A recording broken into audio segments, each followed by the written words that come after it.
Андай этапқа келдік қазір. Фартук салайын деп жатырмын. Фартук салам. Мына жерде подсветка болатын еді шкафтың астында. Соның проводын өткем. Қазір фартук салып шаң болмас үшін фартук салып тастаймын. Одан жырып провод өткізіп жіберемін. Далада клейді мына сыртқа езіп жатырық.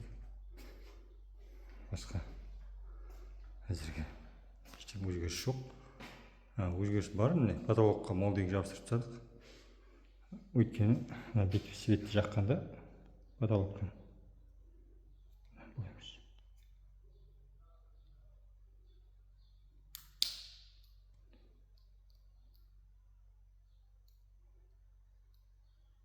Бүйтіп жаққан кезде ана светке молдинг таңдай қоймасаң, свет волна болып жанады. Бір тегіс жану үшін осылай қылып молдинг жабыстырдық. Екі бөлмеге де